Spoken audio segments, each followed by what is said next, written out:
Sir TDC member Reasi ने एक मांग भी रखी कि एनएचपीसी की बिजली जो है वो रियासी के लोगों को भी दी जाए, तो क्या ये संभव है? क्या इस पर प्रयास जैसा कि हमने पहले भी बता चुका है, आप लोगों के जरिए से बता चुका है कि बिजली हम बनाते हैं और उसका ट्रांसमिशन पावर ग्रिड करती है। और जहाँ तक फ्री पावर की बात है तो वो स्टेट सब्जेक्ट है, जो हमने 12% फ्री पावर देते हैं स्टेट गवर्नमेंट को। वहाँ से वो कुछ परसेंटेज अगर दे सकती है स्टेट गवर्नमेंट तो अपने बंदों को दे। एज ए एनएचपीसी जो है हम कुछ नहीं कर सकते उसमें, क्योंकि हम भी जो बिजली यूज़ कर रहे हैं उसका भी पेमेंट करते हैं। सर क्या पॉसिबिलिटी है फ्री मिल सकती है? पॉसिबिलिटी स्टेट गवर्नमेंट कर सकती है कि वो लोकल को बेनिफिट करने के लिए, जैसे कि कोई सब्सिडी हो कुछ हो, वो उस ढंग से कर सकती है। एज ए एनएचपीसी जो है हम वो नहीं कर सकते, क्योंकि we are not a authority की किसी को डिस्ट्रीब्यूट करना, वो स्टेट सब्जेक्ट है। पिछले दिनों अस्थायी कर्मचारियों ने प्रोटेस्ट भी किया था, क्या मांगे उनकी सुनी गई थी और जो आश्वासन दिया गया था उस पर कदम ठेकेदार पर आरोप? ये एनएचपीसी का इशू नहीं था।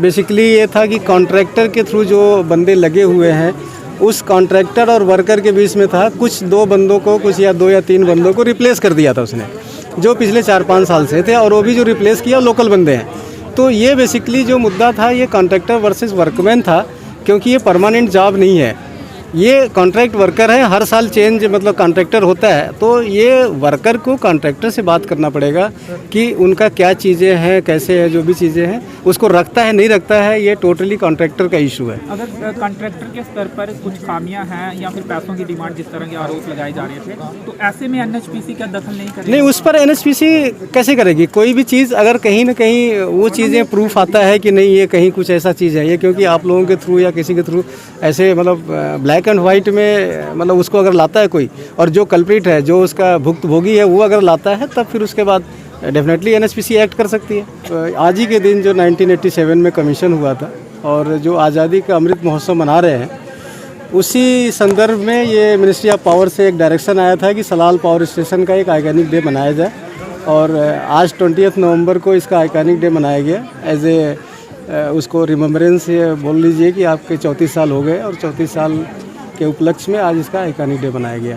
सर क्या रेजिंग डे के मौके पर ही ये चेंज किया गया है? और आइकॉनिक नहीं, रेजिंग डे, एनएचपीसी का रेजिंग डे 7 नवंबर है, लेकिन सलाल क्योंकि कमीशन हुआ था, इसकी फर्स्ट स्टेज जो कमीशन हुई थी वो 20 नवंबर 1987 को कमीशन हुई थी।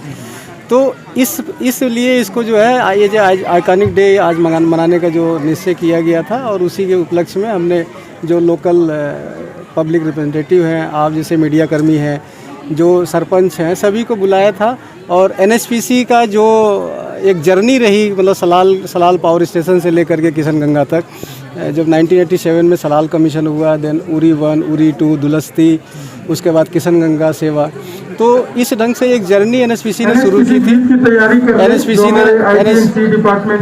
एनएचपीसी ने एक जर्नी शुरू किया था, और वो जर्नी यहाँ सलाल से शुरू हुई थी। रेजिंग डे पर भी क्या कार्यक्रम किया गया था या इस बार सेलिब्रेट नहीं किया गया? और क्या हर साल आइकॉनिक डे हर साल बनाया जाएगा? निश्चित तौर पर रेजिंग डे में जो एनएचपीसी का रेजिंग डे है वो हम हर साल मनाते हैं, 7 नवंबर को मनाते हैं, और अगले साल 7 नवंबर को फिर रेजिंग डे मनाएंगे।